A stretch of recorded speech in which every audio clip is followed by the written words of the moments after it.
Bem, nós terminamos ontem, né, falando sobre o domínio do tempo e o domínio da frequência, né? Só recapitulando aí, né, um pouquinho sobre o que a gente mencionou no último slide, né, que aqui seria o domínio aí do tempo, né, e aqui o domínio da frequência. Né? Bem, continuando, né, quando a gente pensa em combinação em série de várias impedâncias, né, a gente pode associar elas dessa maneira aqui. Então, nós temos lá impedâncias em série, seria nada mais do que resistências em série. A somatória de cada impedância, né, é igual ao total aqui do valor observado durante o experimento. E no caso de impedâncias em paralelo, né, então eu tenho impedâncias aqui, como eu falo impedâncias, subentende qualquer resistência à passagem de corrente, seja ela um indutor, um capacitor, um resistor. Tá? Então por isso que aqui não tem resistor, não tem capacitor. É qualquer elemento do circuito que vai fazer com que a passagem da corrente seja mais difícil. Tá? E no caso aqui de paralelo, né, nós temos isso. Né? Então, o inverso aqui de cada um, o somatório do inverso de cada impedância, é igual ao inverso da impedância total. Né? Bem, ilustrando aí em termos de resistência. Resistência é simples. Né? Então, tem o valor da resistência 1 ohm e 4 ohms. A resistência equivalente aqui, a impedância equivalente, né, seria a somatória desses dois resistores aí, que daria um valor de 5 ohms. No caso de um capacitor, né, então aqui eu tenho um exemplo para um capacitor em série, onde nós temos um valor de capacitância igual a 2 microfarad, né?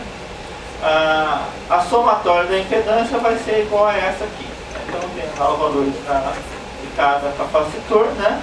Então a somatória equivale a 1 microfarad. Então percebam que nesse caso eu simplesmente somei, né? Aqui não. 2 caiu para 1. Então o valor da capacitância é diminuído, né? Bem, quando a gente pensa no gráfico, como que seria o gráfico de um sistema puramente capacitivo? Que é o sistema bloqueado de um eletrodo. Né? Então eu tenho lá a resistência da solução mais a capacitância da dupla camada. Quando a gente plota o gráfico desse carinha aqui, desse sistema, né, puramente capacitivo, nós vamos observar uma linha reta, né, uma linha paralela ao eixo do Z imaginário, né, da impedância imaginária, né, onde esse ponto aqui é a resistência relacionada à resistência da solução. Tá?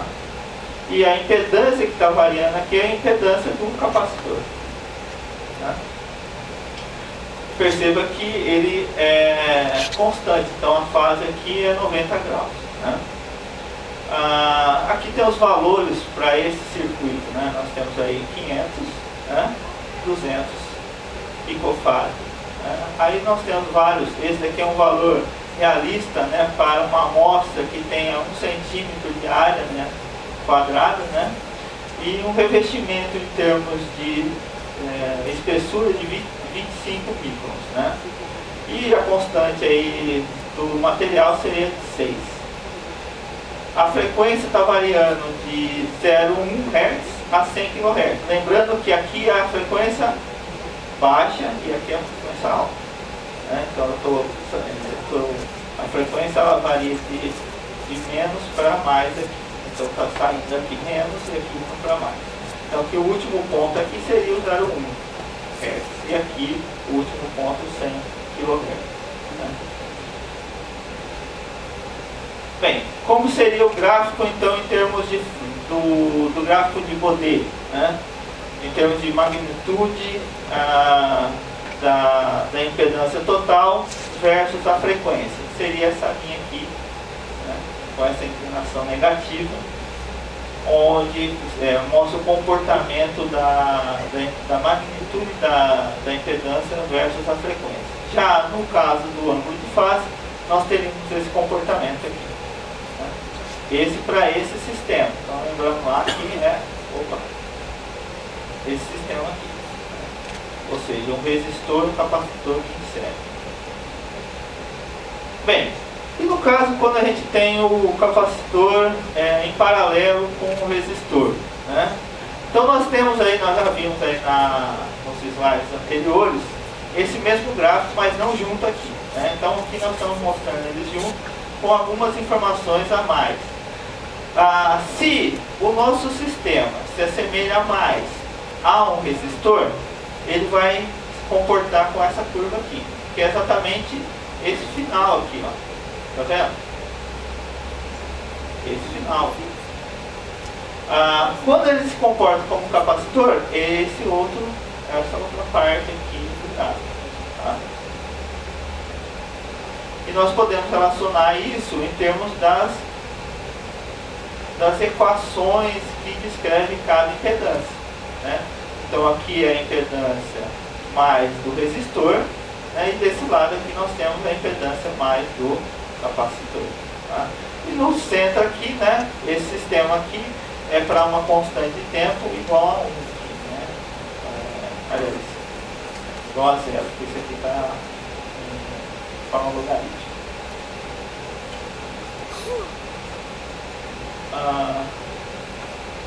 Bem, aqui é um outro exemplo de ângulo de fase, né? A gente já falou bastante sobre isso, né?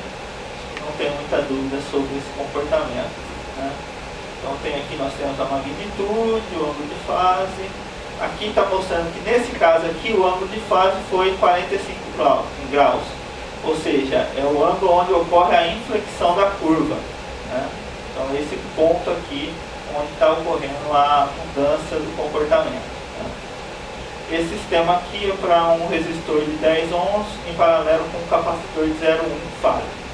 E a constante de tempo associada a esse sistema é de 1 segundo. Bem, isso eu acho que vai pular, porque a gente já falou bastante. Vamos lá. Quando a gente tem um controle cinético, né, o que a gente vai observar no espectro de impedância é essa reta aqui com inclinação com um ângulo de 45 graus. Tá? Então o comportamento é de um resistor em paralelo com um capacitor, tá? Só que no final aqui, em baixas frequências, o que acontece é que para um sistema controlado por cinética, né? Então controle cinético aqui das reações, por que é em baixas frequências isso? O que acontece em baixas frequências? Eu tenho mais tempo para que a minha reação ocorra, né? Então eu tenho tempo para que o meu analítico saia lá do meio da solução, né, meu material, meu íon, ele percorra todo o meio da solução e chegue na superfície do eletrodo. Então nesse ponto, se eu consigo ver o comportamento desse material chegando na superfície do eletrodo, significa que é um controle cinético, tá? Então esse controle cinético é caracterizado por uma reta aqui no final, no domínio de baixas frequências, com um ângulo de 45 graus. Mas se tiver 60 graus, pode ser pseudo-cinético, né? Pode estar envolvido ali algum outro mecanismo que a gente não sabe ainda qual é, né? Bem, para esse sistema aqui, para simular esses gráficos aqui, percebam que ele está todo na forma quadrática, né? Com esse ângulo, esse eixo tem 500, e esse outro eixo tem 500, então esse gráfico está perfeitamente quadrático, né? Então a gente consegue perceber o semicírculo e a gente não vê nenhuma deformação nesse semicírculo. Se você não coloca na forma quadrática, você vai olhar o gráfico, ele vai ficar deformado, aí você vai achar que ele está deformado, mas ele não está na realidade, tá? Na realidade foi você que plotou ele de forma errada e induziu a pessoa que está vendo lá imaginar que o gráfico está torto, com uma deformação. Então por isso que é importante colocar ele na forma quadrática, né? Então os dados aqui para esse sistema, né, foram resistência da solução de 20 ohms, uma resistência de transferência de carga, né? Então aqui é relacionado a capacitância da dupla camada com a resistência de transferência de carga, de 250 ohms, que é relativamente baixa, né? Não é tão alta assim, e uma capacidade da dupla camada de 40 microfarads, que está também dentro de um valor esperado para a capacitância de dupla camada. Lembra lá que estava na ordem 30, 50, mais ou menos? Então está na metade aí, são valores bem reais, né? E para simular esse ângulo aqui, né, esse perfil cinético aqui, nós colocamos um elemento chamado algo, né? Esse elemento ele descreve o controle cinético, porque lembra lá das equações, o valor de n ou de alfa, né, associado a essa impedância é igual a meio. Então toda vez que eu tenho um n igual a meio, eu tenho um sistema controlado por cinético. Bem, esse é um outro exemplo, né, onde nós temos aí dois semicírculos, né? Então perceba que ele não começa no zero, a resistência não é zero, significa que ela tem uma resistência de solução, né? Novamente, desculpa aí os termos em inglês, tá? Não tive tempo de trocar esses termos.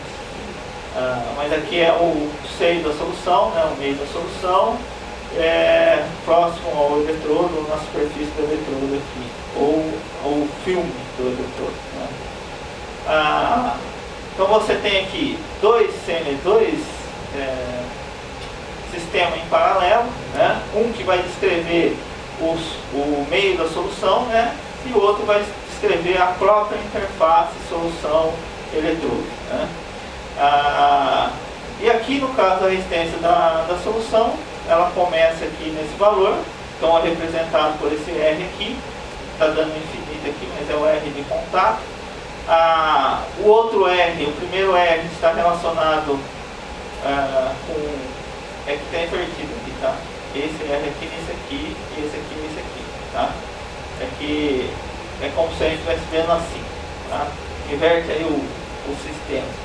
A gente vê a solução, o eletrodo e o meio da solução, tá? E aqui vai ser em altas frequências, em baixas frequências, né? Então esse semicírculo aqui está relacionado com esse carinha aqui, e esse primeiro semicírculo aqui com esse outro carinha aqui, tá?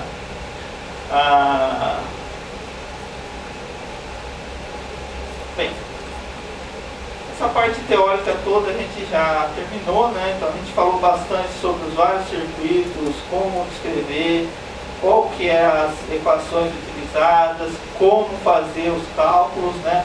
Agora vamos para a parte prática mesmo, que é o uso do software o uso do equipamento da Autolab para poder fazer os experimentos, né, associados às medidas de impedância, né?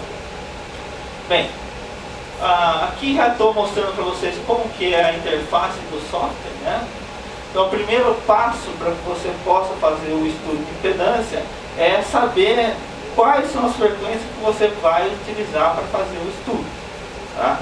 Então você tem lá, eu não coloquei toda a interface aqui do software, né?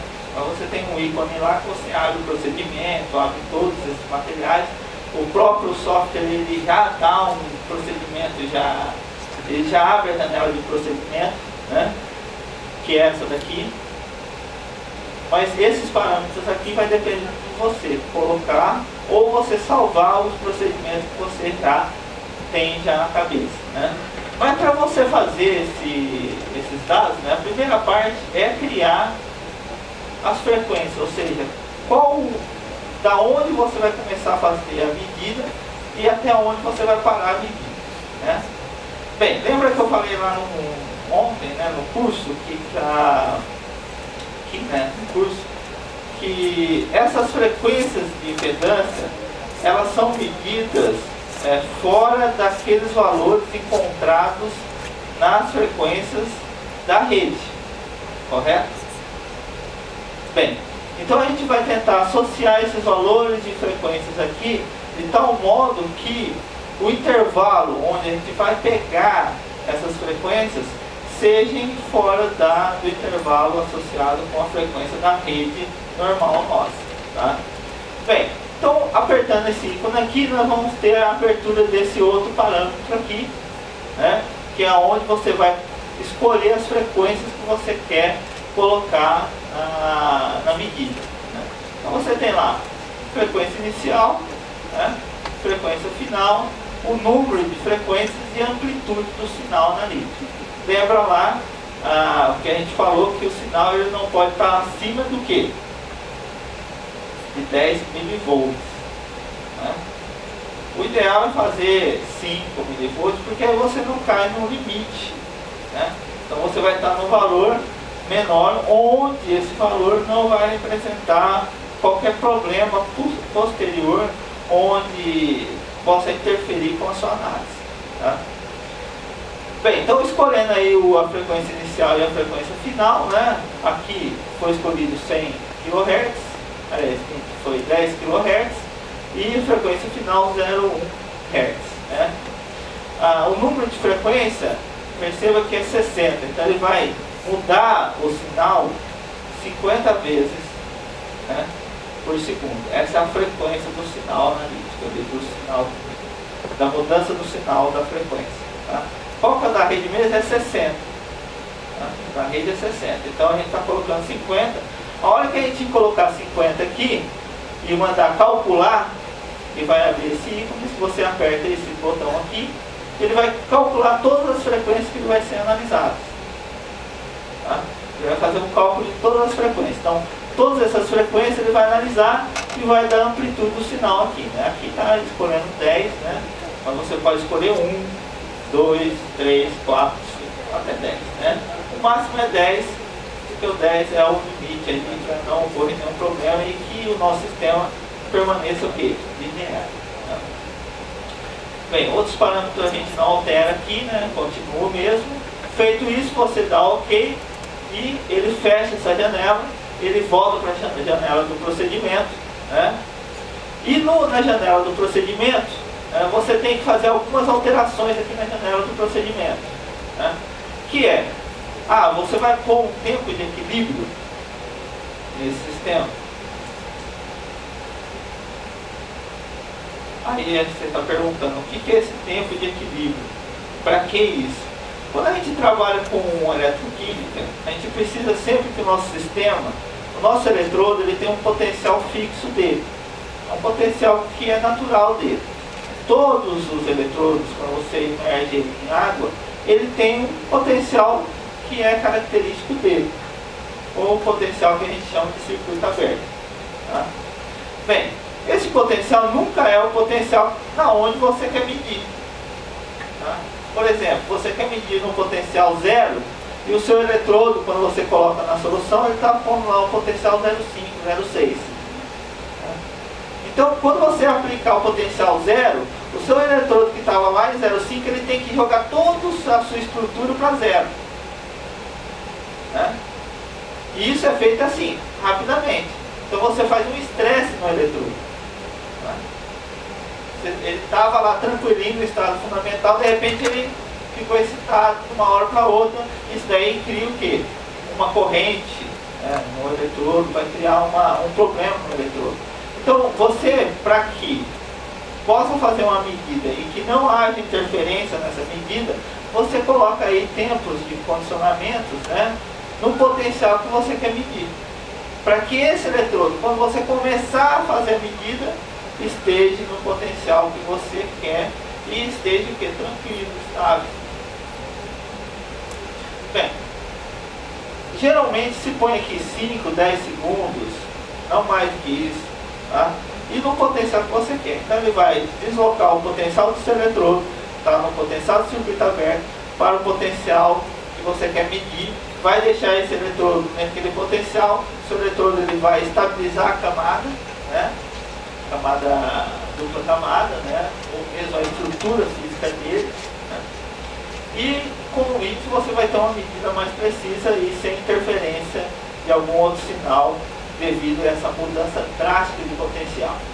Bem, além disso, você pode também mudar o parâmetro com respeito ao módulo onde está sendo feita a medida, o módulo AC.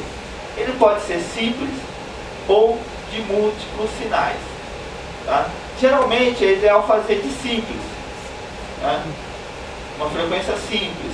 Então ele vai medir a frequência, cada uma das frequências com um determinado tempo. Tá? Por quê? É mais vantajoso, você não tem problema, o software ele já calcula todas todos os parâmetros, não tem perigo nenhum.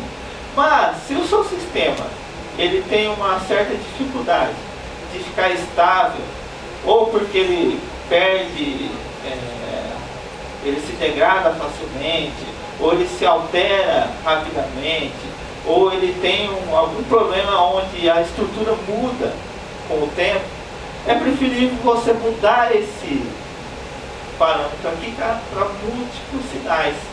Então ele vai fazer essa medida em um tempo menor, tá? E o seu eletrodo não vai ter problema com respeito ao tempo, porque cada uma dessas frequências leva um tempo para ele medir, tá? Então o tempo, se você escolheu lá 50 pontos, né, cada um desses pontos serão medidos, vão ser feitos medidas nesses pontos, né? Isso dá em média aí 30 minutos, né? Quando você faz em múltiplos sinais, como ele vai fazer várias frequências ao mesmo tempo, isso daí pode cair pela 1/3 do seu tempo. Então se era 30 minutos, vai ser 10 minutos agora, tá? Então você tem um tempo de aquisição de dados muito maior, muito mais rápido, tá? É uma outra maneira, você pode fazer isso também, né? Aí tem outros parâmetros aqui que não interessa muito, mas se você quiser também pode alterar. E o potencial que você vai medir. Então esse aqui é o ponto principal. Esse aqui é o potencial que você vai condicionar o seu eletrodo, que é exatamente igual ao potencial aqui, tá? Tem que ser igual, porque não adianta você condicionar num potencial diferente, tá? Mas aqui ele não vai aplicar nada, ele não vai aplicar durante a medida, ele vai aplicar só para o tratamento, tá? Então para que você tenha o potencial certo na medida, você tem que alterar aqui. Então alterou aqui, esse potencial é igual ao potencial que você colocou aqui, tá? Aqui tem umas diferenças aqui, tempo de equilíbrio, tempo de duração, mas se você colocar tempo de duração 5 segundos, e 5 segundos aqui vai dar um total de 10 segundos, tá? Então você está equilibrando o seu sistema de 10 segundos ali. O de duração é o potencial que você está aplicando. Então você aplica 5 segundos e deixa ele em equilíbrio por mais 5 segundos, tá? Então você pode fazer essas duas alterações ali, né? Bem, aqui é o título, né? Você coloca o título aí se você quiser que saia no gráfico lá, né? Você pode pôr o título. Na página 2 aqui tem um caminho, você pode associar um caminho onde ele vai salvar esse arquivo que você está gravando, esses dados que você está salvando ali, né? Você está registrando. Bem, em alguns casos você pode usar esses parâmetros, né, esse caminho, para fazer um projeto, tá? Eu não vou falar sobre isso, que é um pouco complicado para vocês, mas você pode fazer um programa, um projeto, onde você põe os vários potenciais, né, que você quer medir, tá?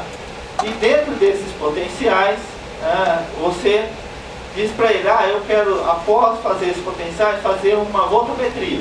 Ele vai lá, abre o GPS e faz a medida de voltametria também, tá? Então você programa tudo isso. Isso dá para fazer no Autolab, tá? Você consegue fazer isso. Você pode deixar lá a máquina lá, tá? Você registra toda onde você quer, quais os potenciais que você quer. Você quer voltametria no início, no meio, no fim das medidas, você faz isso. Ele vai lá, abre o programa do GPS e faz a medida de voltametria também, tá? E volta a fazer a impedância do input, né?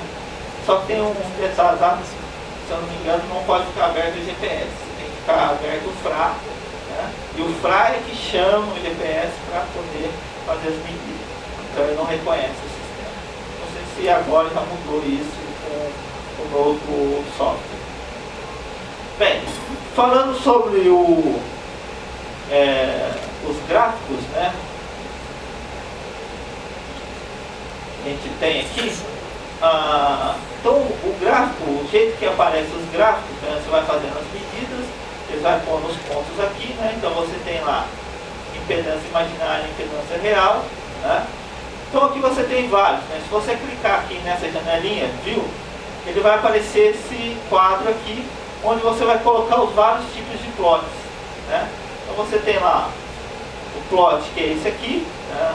O gráfico onde você tem o Z imaginário com o Z real, o plot onde você tem a admitância, o plot onde você tem o gráfico de Godet, e aí vários outros, né? Cada um deles é usado para a interpretação dos dados, tá? Então você usa esse aqui, você percebe alguma coisa. Você usa o Godet, você vai ver lá as frequências, vai ver quais as constantes de tempos tem o seu sistema, né? Então, você vê a admitância, você vai ver lá os dois semicírculos, se tiver dois semicírculos. Então você consegue, através desse software, visualizar rapidamente como o seu sistema está progredindo, tá? E aí você pode associar isso e fazer as análises, então, posteriores do seu material.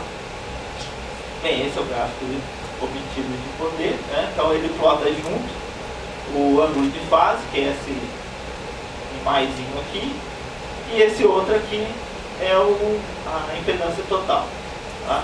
Então esse aqui é para esse sistema aqui, né? Onde você tem uma linha praticamente paralela ao eixo da impedância imaginária, né? Bem, esse aqui é o gráfico de admitância, né? Então você tem aqui o semicírculo e você vê aqui em baixas frequências, né? Então aqui é o inverso, aqui é em altas frequências, né?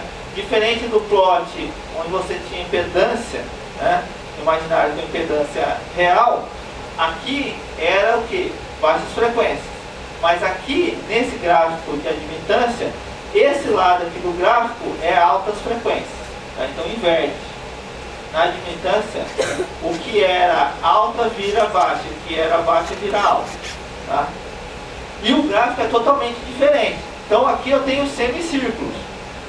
Lá eu tinha o quê? Uma reta praticamente, paralela ao eixo, né? E aqui o que a gente consegue ver são o quê? As constantes de tempo. Lá eu não via isso, mas aqui eu consigo ver, né? Eu tenho uma outra aqui pequena e uma outra maior aqui, né?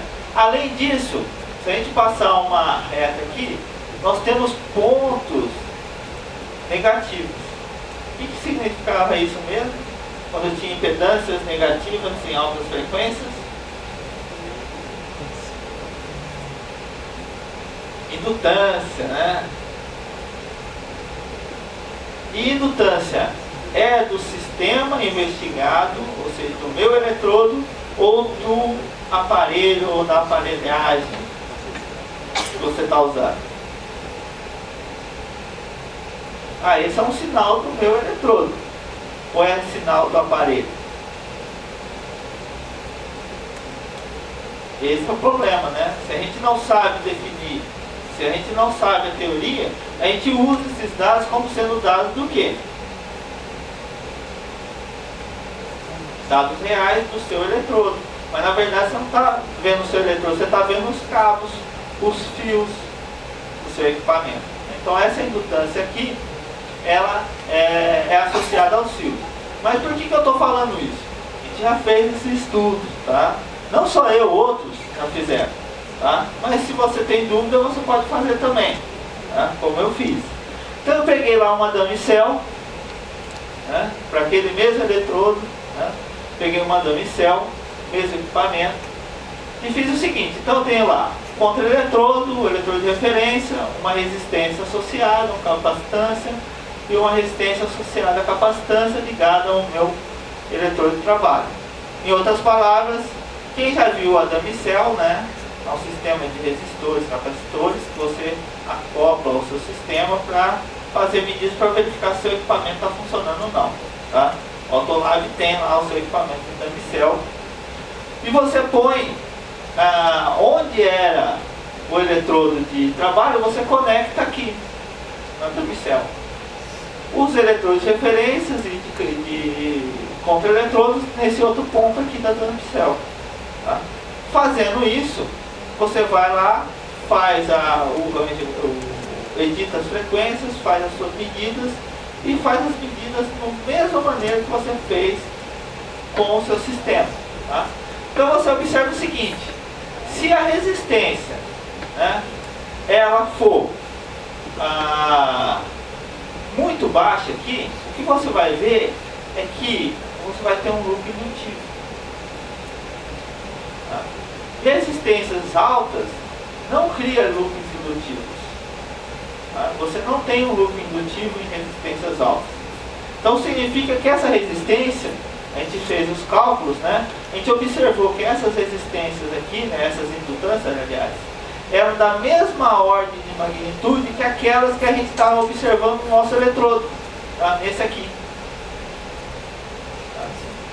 Em outras palavras, não poderia ser o que? O nosso eletrodo. Tem que ser o sistema. Porque se fosse do nosso eletrodo mais o sistema, seria o que? Maior. Não seriam iguais. Seriam parecidas. Tá? Então, por isso a gente viu que essas indutâncias eram do nosso equipamento mediante a análise de um circuito teórico, um circuito de Damicel. Bem, nesse gráfico, né, na apresentação dos dados, além desse parte onde você pode ver os vários tipos de gráficos, né, e analisar eles a partir dessa visualização, você tem a análise dos gráficos. Tá?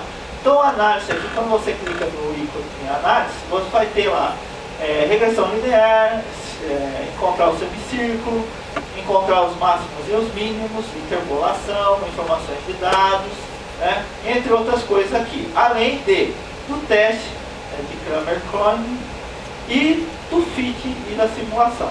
Tá? Falando um pouquinho do teste, né, o teste de Kramer-Kronig, né, ele fala o seguinte, né, esse teste pode ser usado para verificar se os dados medidos estão em conformidade com a relação de Kramer-Kronig. Né?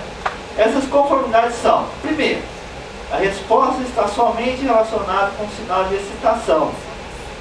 Segundo, a resposta ela é linear, linear, ou a perturbação é pequena, menor do que 10 mV para os sistemas não lineares, que é o caso do quê? Dos sistemas eletroquímicos. Tá? Nos sistemas eletroquímicos, o que a gente tem é que os sistemas são pseudos lineares, então a gente tem que tratar esses valores de tal forma que a região que a gente está analisando seja o quê? Linear. Tá? 3. O sistema não muda com o tempo. Aí isso é um problema, né? Porque muitas vezes eu falo assim, mas a gente não está estudando impedância para verificar como o nosso material está mudando com o tempo? A corrosão, por exemplo. Eu quero estudar a corrosão por impedância porque o meu material está sendo corroído com o tempo. Não é isso que a gente pensa? Mas se para sistemas que mudam com o tempo eu não posso fazer medida, o que faz? Qual é o sentido disso? Eu não entendo isso. Vocês entendem? Veja bem, quando eu falo mudar com o tempo, não é durante a medida. Durante a medida, o seu sistema não pode mudar. Mas, você pode pegar a plaquinha lá no primeiro dia de imersão em ácido sulfúrico, não sei, né? No processo que você está fazendo de corrosão, retira ela já teve lá o primeiro período de corrosão, teve? Você vai lá e faz a medida. Ela é estável durante a medida, mas ela não é estável durante o quê? O processo de corrosão. Tá? Então você estuda o processo de corrosão através de mecanismos onde você não altera o que? O sistema quando está sendo feita a medida. Tá? Então, durante a medida, o seu material não está mudando com o tempo. Ele está mudando só durante o processo de corrosão. Agora, se tem um sistema biológico que você ele muda drasticamente por qualquer fator ou por qualquer alteração, é difícil você fazer medida com impedância. Tá? Porque esse teste aqui ele vai acusar que os dados não são consistentes. Né? E aí você não vai conseguir o quê? Simular nenhum circuito equivalente usando os seus dados. Pode ser que você consiga fazer usando outro tipo de análise, por exemplo, linha de transmissão. Tá? Mas por circuito equivalente você não vai conseguir fazer a análise. Bem, o sistema é finito, para todos os valores, incluindo o 0 e o 1 infinito. Né? Se o sistema investigado muda com o tempo, por exemplo, envelhecimento, mudança de temperatura, estado inicial e não equilíbrio, o teste falha. Né? Já falei para vocês aí. Quando o teste falha, né, isso significa que nenhum bom ajuste pode ser obtido usando o método de circuito equivalente. Tá? Exatamente o que eu mencionei para vocês aí. Bem, continuando. Como que a gente faz a análise? Então tem lá o gráfico, semicírculo, e eu quero encontrar o semicírculo. Né? Por que eu preciso fazer essa análise? Muitas vezes, para a gente fazer a simulação dos dados, a gente não sabe que parâmetro vai jogar lá. Você tem lá, deu um semicírculo, mas qual que é a resistência que a gente vai colocar? Qual que é a capacitância que a gente vai colocar? O chutômetro, vamos lá, chuta aí 2, aí você põe 2, não dá certo, você chuta 4, não dá certo, você chuta 5, não dá certo, aí você vai chutar até o infinito. Não, né? Vamos fazer um pouquinho mais inteligente. Então a gente vai lá e usa o equipamento. Vamos encontrar o semicírculo. Usando o semicírculo, ele vai abrir essa janela aqui, onde ele vai dar a resistência, ou seja, vai ser um circuito do tipo Handles, né? Onde vai ter a resistência e em paralelo com ela, né? Aliás, em série com ela, um sistema em paralelo de resistor com capacitor. No caso aqui, ele não joga o capacitor, porque ele quer encontrar o mais próximo possível. Né? Então ele joga o quê? Um CPE, que é um elemento de fase constante. Né? E aí nesse elemento de fase constante você vai ter o N, que eu estou falando aí há vários dias, o N ou o alfa, né? Esse N aí que vai alterar. Né? Se ele estiver próximo de zero, ele é quem mesmo? Resistor. Então não estou falando de capacitor, estou falando de resistor. Se ele estiver próximo a 1, né? Ou seja, 0,99, eu estou falando do capacitor. Tá? E se ele tiver o valor de 0,5 de Albor, né? Ou seja, controle cinético. Bem, feito isso, então você vai escolher aqui os pontos. Deixa eu ver se eu explicar. Você escolhe os pontos. Escolhi esse ponto aqui, esse ponto aqui e esse ponto aqui. Quando eu escolher os pontos, eu dou OK, ele vai encontrar aqui os valores. Então ele já me deu o valor da resistência aqui da solução, que é 1 exponencial a 2, né? Ou seja, 1 vezes 10 a 2, em outras palavras, seria 100 ohms. Né? A resistência associada com o capacitor, que é de quase aí 1000, né? 1000 ohms, 9,9 vezes 10 a segunda, né? 996 ohms. E o capacitor aqui, né, ele vai dar em Farad um valor de 1,02 vezes 10 a menos 6 e o valor próximo ao capacitor. Perceba que ele é um capacitor. Tá? Outra coisa importante, está vendo aqui o gráfico do Autolab, ele já te dá a forma quadrática. Tá? O Autolab ele respeita as normas. Né? Então ele dá em forma quadrática. Então você vê exatamente o semicírculo, sem deformação. Tá? Bem, isso é só a análise, para a gente determinar quem? Os parâmetros. A gente determinou os parâmetros. A gente não simulou os dados ainda. Tá? A gente fez só uma regressão simples.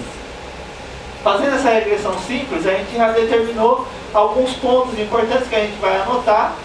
E a hora que a gente for fazer a nossa simulação, a gente vai usar esses dados para verificar se esses dados realmente correspondem com os valores esperados.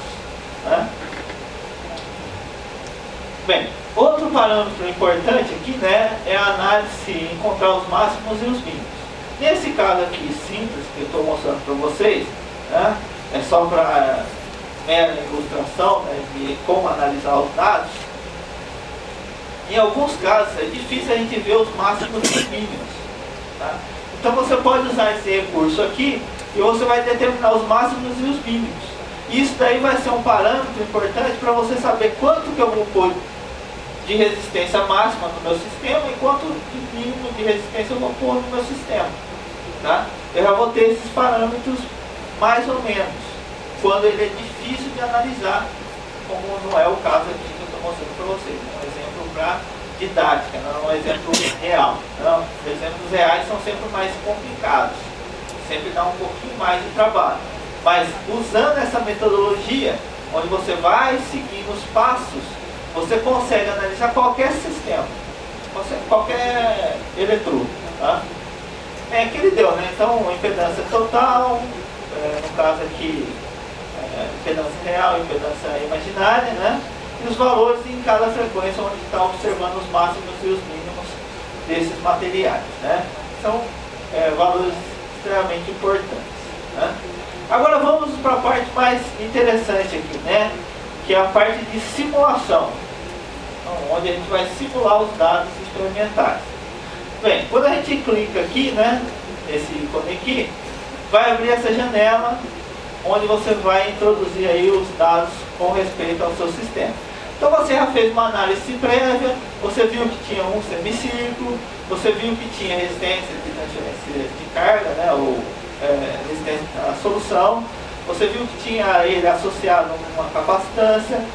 Então eu vou começar com esse circuito. Tá?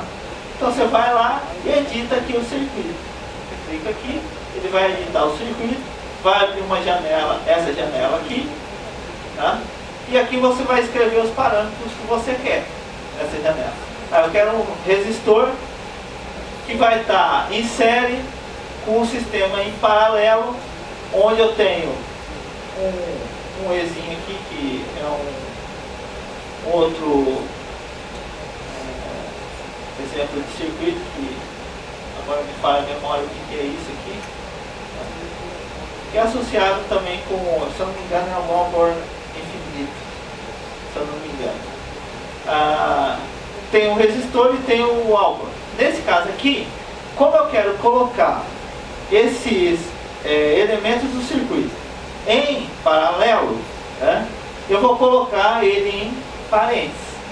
Tá? Para que ele entenda, para que o sistema entenda que aqueles materiais, aqueles circuitos estão em paralelo, eu tenho que colocar ele em colchetes. Né? Em parênteses, desculpa. Em parênteses. No caso, se eu quero colocar dentro desse parênteses, ou seja, desse material que está em paralelo, um outro sistema que está em série, aí eu tenho que usar o colchete aqui. Então, essa resistência com o Albor aqui, eles estão em série, tá? E eles estão em paralelo com o E. Tá? Então, eu tenho o E em cima e embaixo eu tenho um resistor mais um W. Tá? Bem, feito isso, né?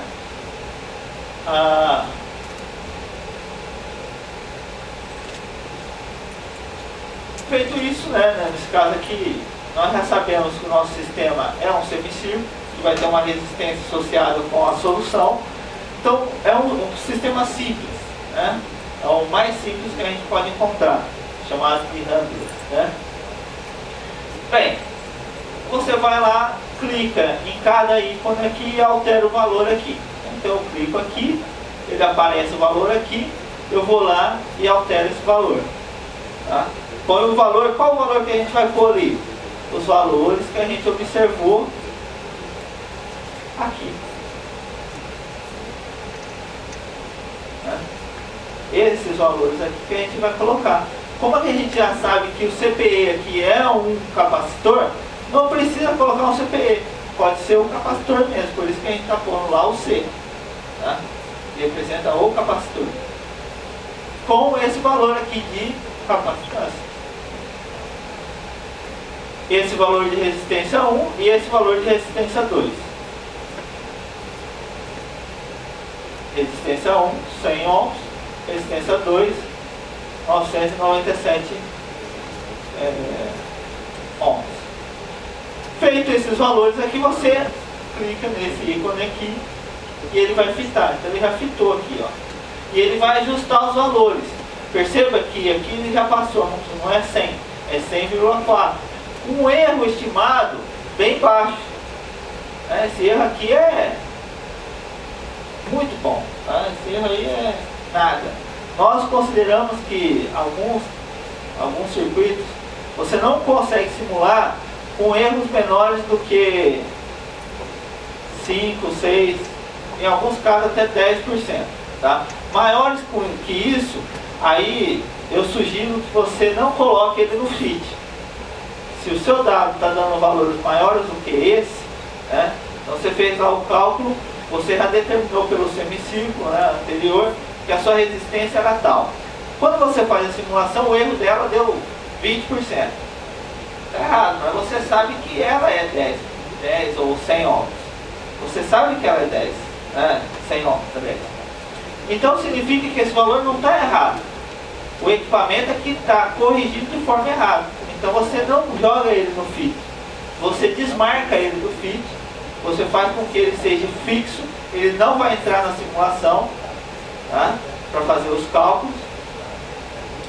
E você simula novamente e verifica o que dá. Ele não vai te dar erro porque você fixou o valor, tá? Esse valor você determinou anteriormente, por isso que ele não está fora. Tá? Só vale para valores que você sabe de antemão que você conseguiu de outra maneira. Tá? Agora, aqueles valores que você não sabe, não tem como você fixar. Você só pode fixar valores que você sabe. Ou que você fez, por exemplo, uma medida da condutividade da solução. Então você sabe qual que é a resistência dessa solução, né? Consequentemente, você pode fixar ele. Bem, feito isso, você vai ter o Q-square. É esse valor aqui que é importante também, tá? Além do erro experimental aqui, do erro estimado, do valor calculado, né? Isso é tudo cálculos, né? Uma matriz que é feita, né? O software faz uma matriz e calcula o mínimo nos quadrados, né, desses valores. Só que, como não é uma regressão linear, é uma regressão não linear, né, você não tem o chamado coeficiente de correlação. O que você tem é o Q-square. Quanto menor for esse valor de Q-square, melhor é o seu dado. Tá?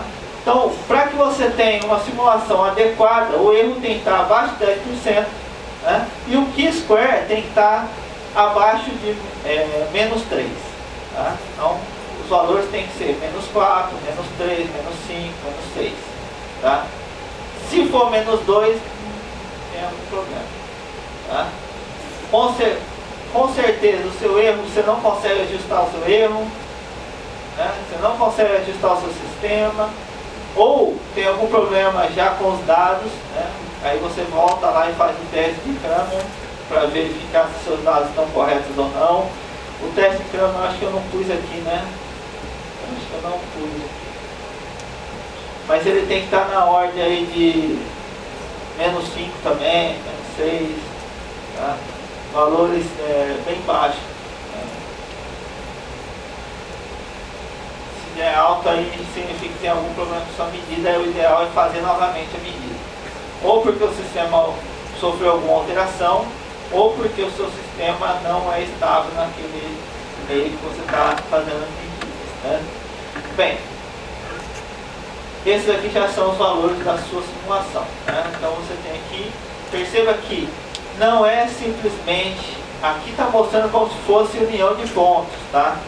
Essa linha em azul aí, né? Essa curva em azul, ela não é união de pontos. Se você tirar ela e deixar os pontos, você vai ver que os pontos batem praticamente em cima de cada um desses pontos. Tá? Lembra lá da aula de ontem, que eu falei que cada ponto desse é um vetor? Né? A análise, a simulação também é um vetor. Ele vai simular cada um dos pontos. Né? Vai formar os vetores para cada um desses pontos. Então, se você pegar os vetores dos pontos simulados com os vetores dos pontos experimentais, eles coincidem. Tá? Eles são coincidentes. Para que você tenha um Q-square ótimo e que você tenha baixos erros aí com respeito aos valores simulados. Né? Bem, aqui é o gráfico no caso aí de modelo, né, e mostra a simulação. Né? Tá? Perfeitamente. Né? É lógico que esses dados são colhidos de dummy cell. Né? Então, dummy cell você tem valores reais lá, valores que não se alteram.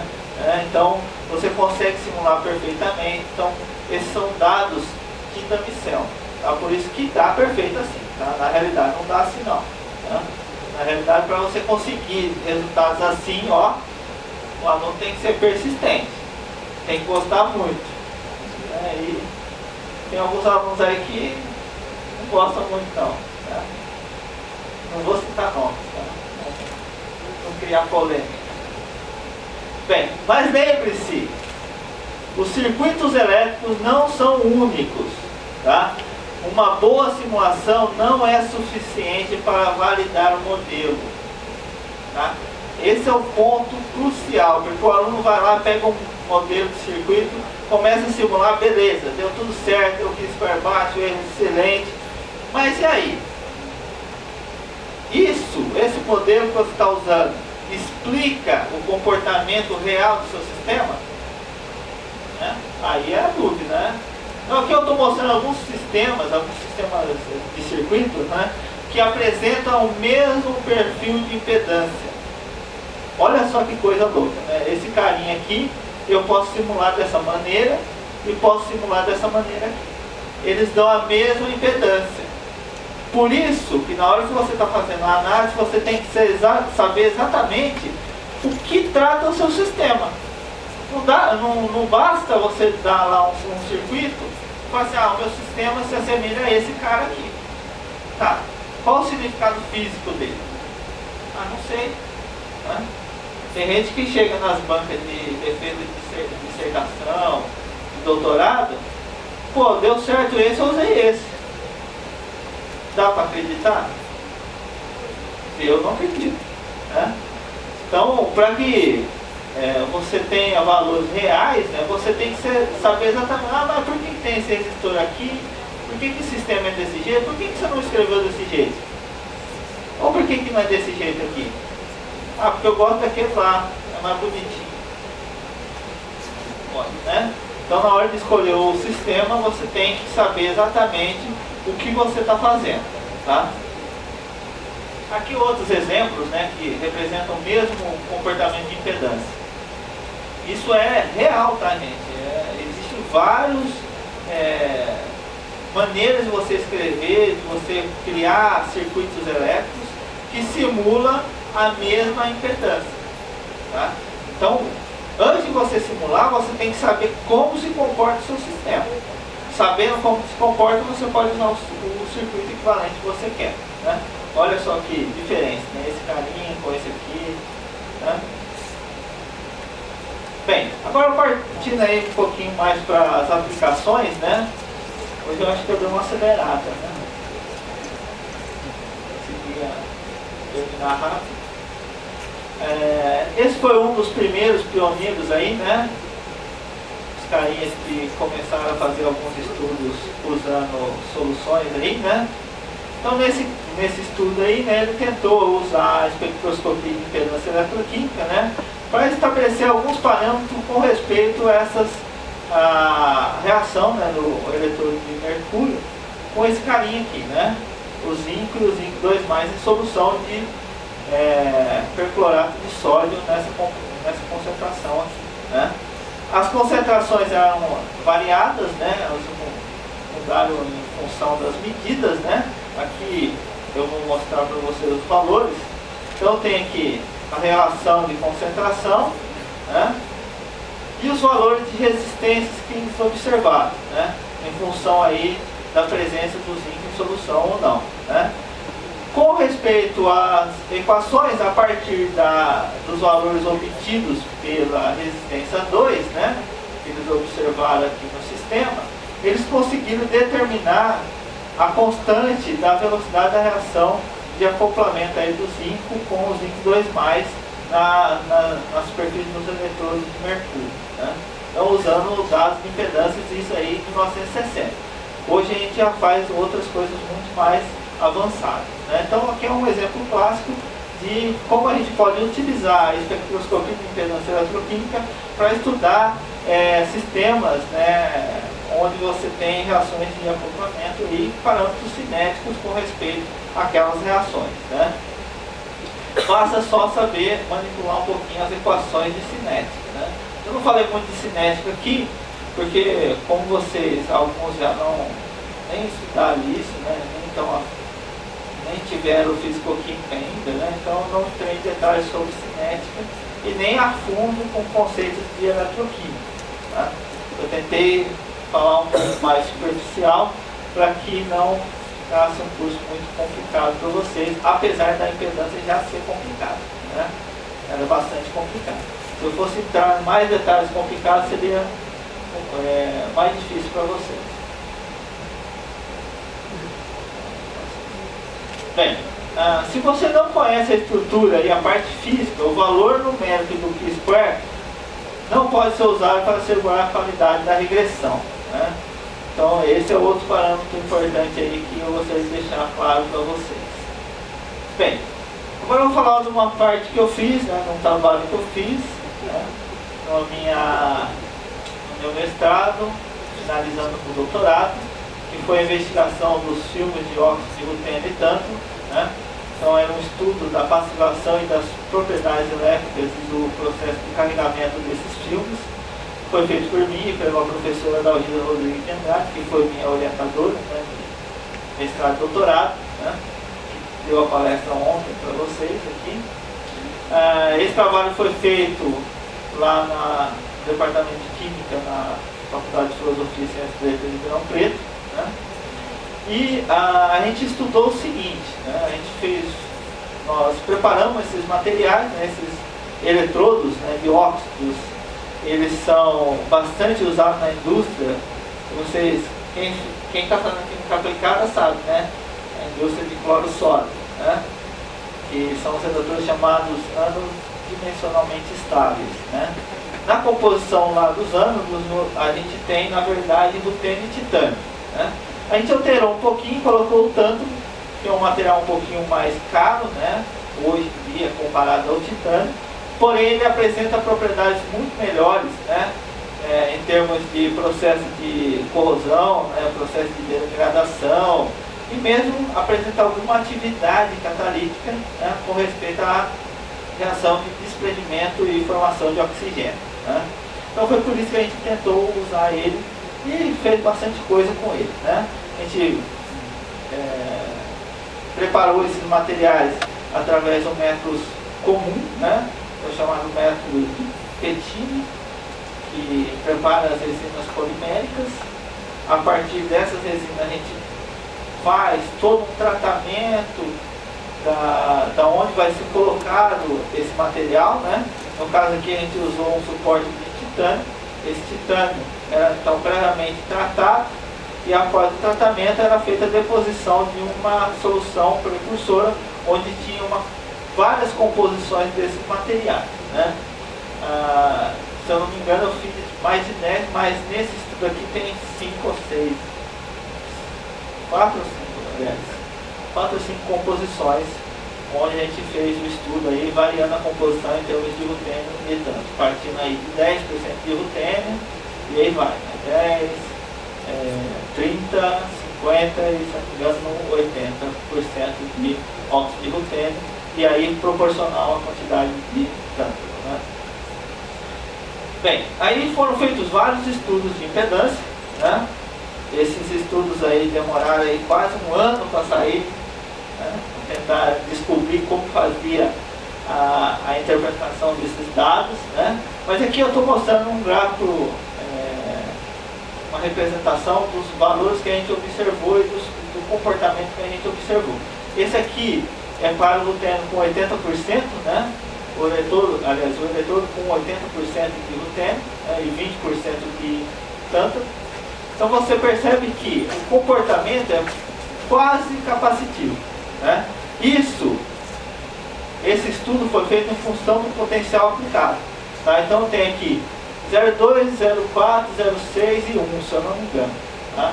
Eu esqueci de anotar aqueles valores, mas se eu não me engano é 0,2, 0,4, 0,6 e 1, tá? Esses valores foram escolhidos a partir da voltametria cíclica. Então a gente fez uma voltametria cíclica, vocês viram aí na palestra anterior, né, do professor Rafael, que é um voltamograma, né? Quem não é da área de eletroquímica não sabe o que é isso, mas voltamograma, o professor Rafael mostrou para vocês aí, né? Mas eu vou mostrar aqui para vocês. Isso aqui é um fotomograma, né? Então, a partir desse fotomograma aqui, a gente observou quais os potenciais a gente precisava analisar, tá? Que era dentro da dupla camada, né? Dentro da reação redox que ocorria ali na superfície do eletrodo e quase no limite onde acontecia a reação de desprendimento de oxigênio, tá? Então são os valores que a gente tentou observar para verificar o comportamento do nosso sistema, né? Então a gente pegou 0,2, 0,6, 0,4, 0,6 e 1, né? Esse gráfico aqui, o insert, é dessa região aqui que a gente não consegue visualizar bem, né? Então dá a impressão que não tem nada aqui, mas na verdade ele tem esse rabo. Significa que aqui tem um pequeno semicírculo, né?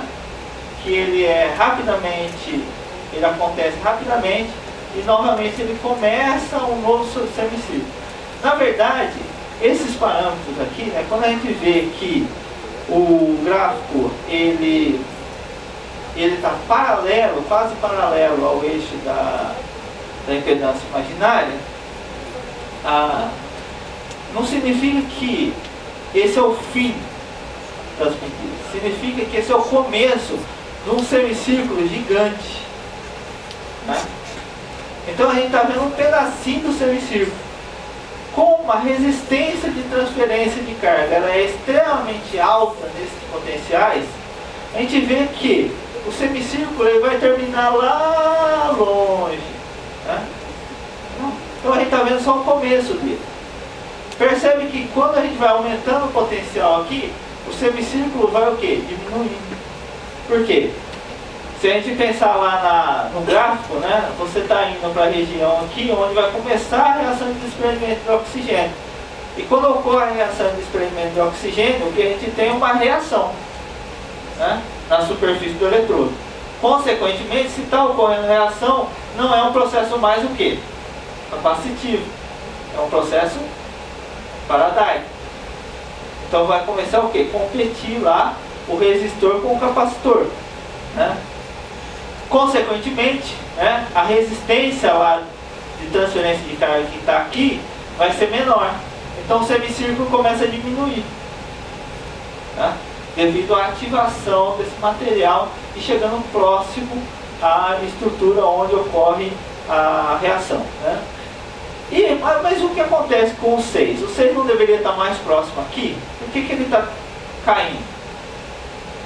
Porque além da reação de desprendimento de oxigênio, está ocorrendo outra reação interna do óxido, tá? Que ele está passando de rutênio 3, no caso aqui o rutênio é o cara que está dando toda a informação que acaba sobressaindo na voltametria, né?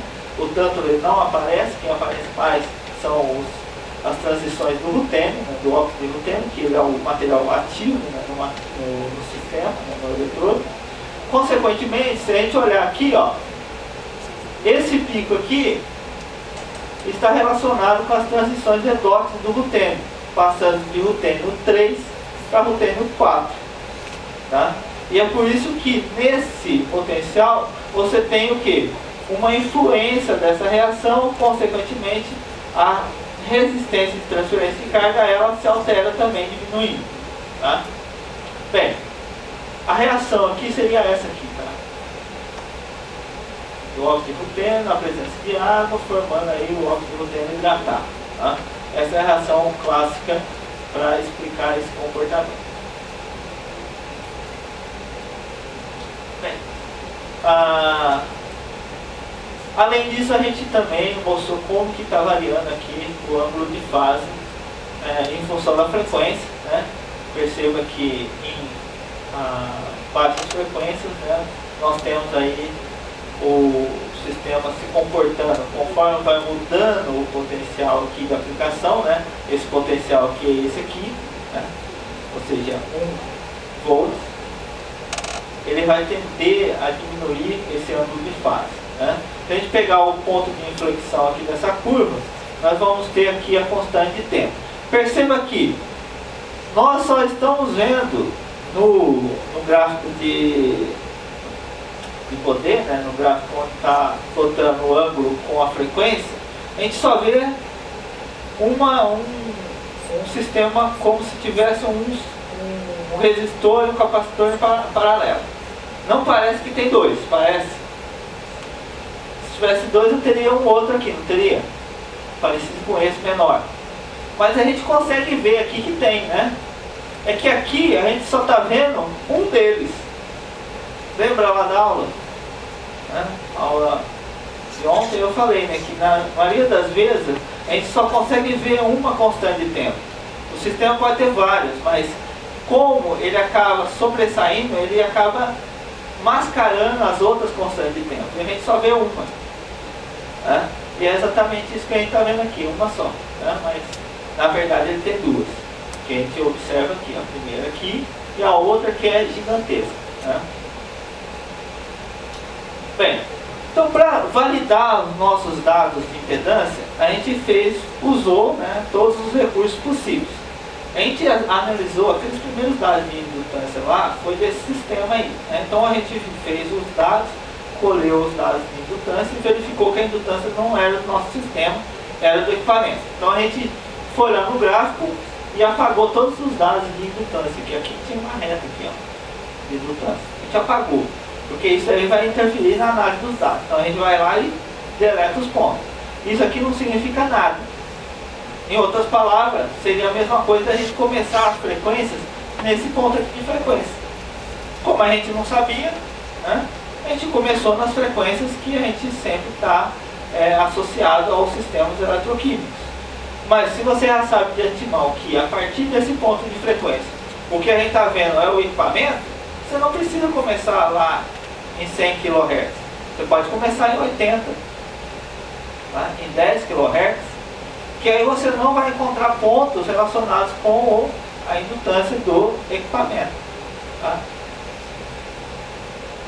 Bem, na época eu não sabia disso, então eu fiz todos os pontos, né? E aí eu tinha todos esses pontos aqui que na hora de fazer a análise não dava certo e a gente retirou. Né? Depois que a gente fez o estudo lá de indutância. Né? Bem, além desse estudo de indutância, né, para verificar como comportava o nosso sistema, a gente tinha que associar os dois semicírculos que a gente estava observando no nosso sistema. Tá? E como fazer isso? Como associar esses dois semicírculos? De que maneira? Né? A gente tem que verificar como que o nosso sistema está se comportando. A gente sabe que o nosso sistema ele é capacitivo num certo momento e faradaico num segundo momento. Mas qual momento? Tá? Aí tinha um artigo do De Battiste, né, que mostrava como que ele fazia para diferenciar a carga capacitiva da carga faradaica do nosso voltagrama. E a gente usou esse artigo como base, né, para retirar a carga capacitiva da carga faradaica. Né, que nada mais é que mostrar que essa parte do gráfico aqui é a parte faradaica, ou seja, é a parte onde está ocorrendo o processo de transição redox lutênio 3 lutênio 4, e a parte de baixo desse gráfico aqui, a parte B, é a parte capacitiva do nosso sistema. Tá? Bem, isso era uma resolução do nosso problema. Né? Porém, a gente tinha outros problemas. Né?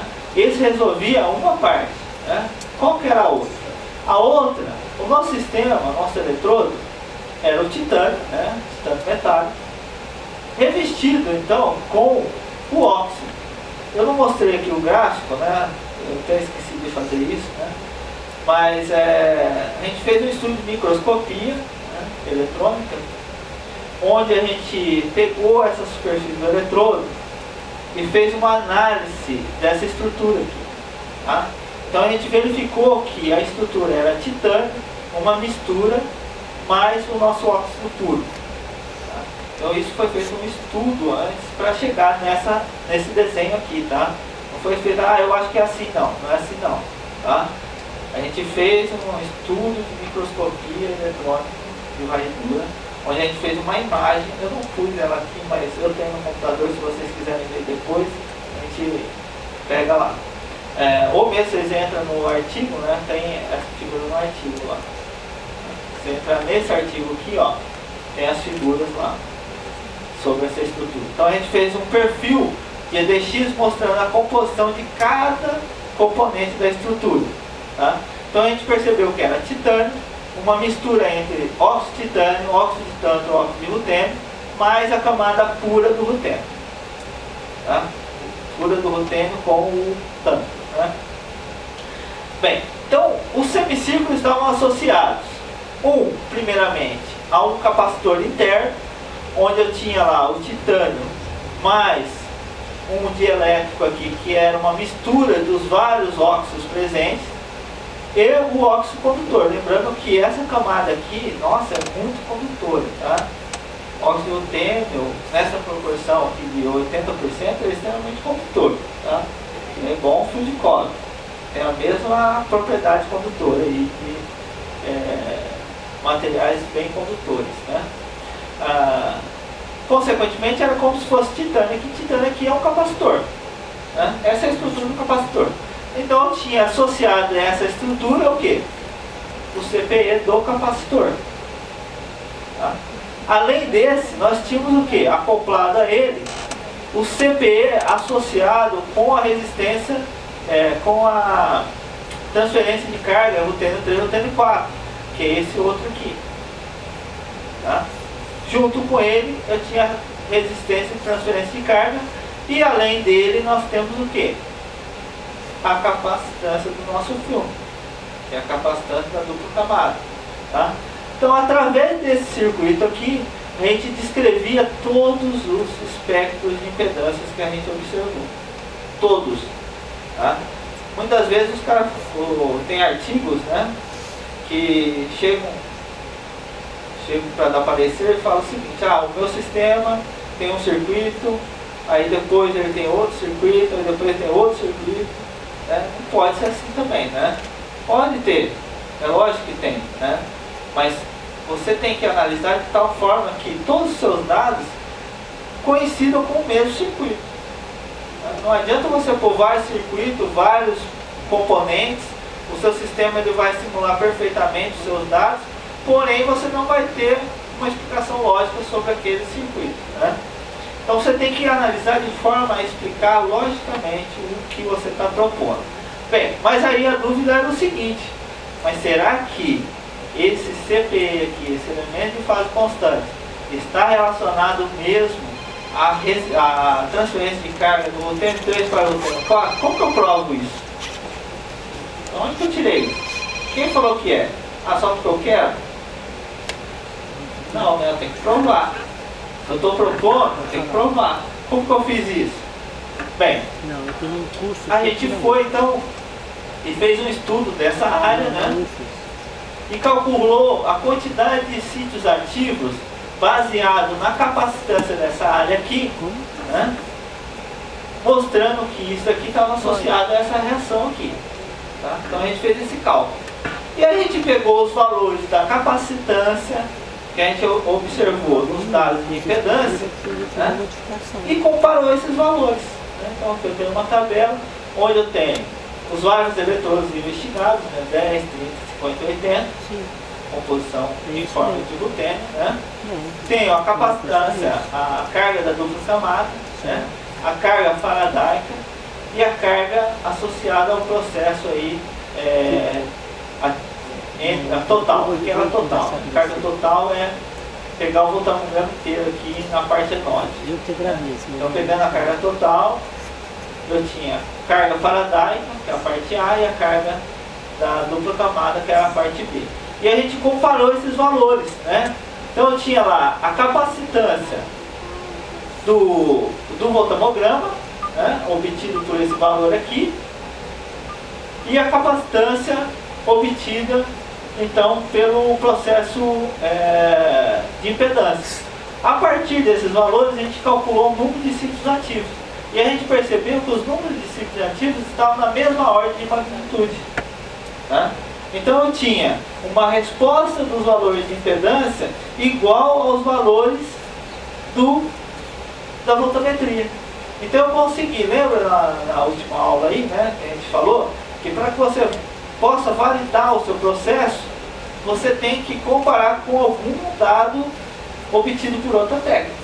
E foi exatamente isso que a gente fez. A gente comparou os dados e a gente conseguiu, assim, provar que aquele CPI que a gente introduziu no sistema, né, no circuito equivalente, estava associada à nossa reação de transferência de carga.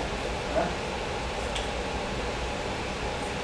Bem, além disso, né, nós fizemos um outro estudo, né, para verificar a questão aqui da resistência desse material. Porque aqui a gente tinha a capacitância do filme, né, e nós tínhamos a resistência do filme. Vamos ver se essa resistência do filme verdadeiramente corresponde com aquilo que a gente está vendo real, né? Será que esse valor que a gente está obtendo por impedância é real mesmo ou é só um valor para justificar a nossa simulação? A gente fez outro teste. Qual teste a gente fez? A gente calculou a resistência desse filme da interface entre o titânio e o óxido. Como que a gente fez isso? Aí vai do pesquisador, a gente tem que ter essa visão, tá? Como fazer isso? Porque não basta fazer, a gente tem que saber como fazer, né? Bem, lembra que eu falei que a gente fez a microscopia transversal aqui? Fazendo a microscopia transversal, a gente calculou o quê? Essa interface aqui, a gente sabia que essa distância entre o titânio e o óxido era de 13 microns. Então tinha uma espessura de 13 microns. Tá? Tendo essa espessura, qual que é a resistência? É comprimento sobre área vezes a resistividade. Certo?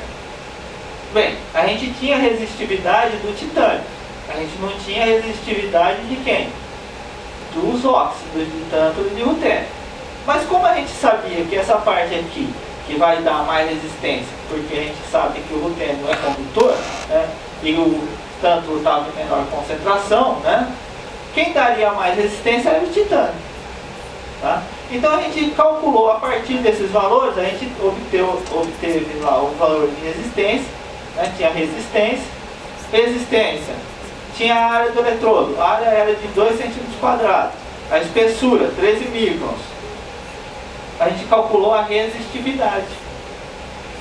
E não é que a resistividade deu praticamente igual à resistividade de óxido de titânio, na mesma ordem de magnitude. Então a gente percebeu exatamente que aquela resistência ali que a gente estava associando ao filme era exatamente do filme. Tá? Então a gente provou isso no artigo, tem lá os cálculos, tá? Não mostrei aqui. Tá? Mas se vocês quiserem detalhes sobre como foi feito o cálculo, quais são os valores específicos, você pode entrar lá. Bem, pessoal, eu acho que nós estamos finalizando, né? Hoje foi um pouquinho mais rápido, eu dei uma acelerada, pensei que não ia dar tempo, mas foi mais rápido. Bem, aqui foi algumas referências usadas aí para fazer o trabalho, né? E eu agradeço a todos aí a presença aí no curso. Agradeço aí a presença nas palestras, e lembrando que à tarde nós temos a palestra do José Thiago, né? Ele veio para dar uma palestra da Retron, né? Instalado. E nós teremos após o mini-curso, né, a cerimônia de encerramento, onde nós vamos estar entregando alguns links aí que o próprio José Thiago trouxe para a gente, tá? Então quem estiver aí vai receber esses links. E agora eu vou entregar o certificado do mini-curso. Tá? A lista está na onde? Tá aí? Todo mundo assinou a lista? Tem que assinar a lista nos 2 dias aqui, tá? Para quem veio nos 2 dias, tá? Quem não veio não é para assinar nos 2 dias, não. Eu sei todo mundo que veio, hein? Vocês acham que eu não sei, mas eu sei, hein?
E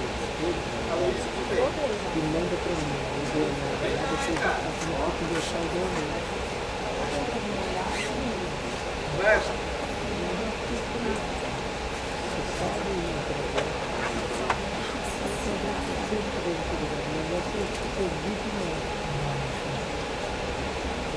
Betânia.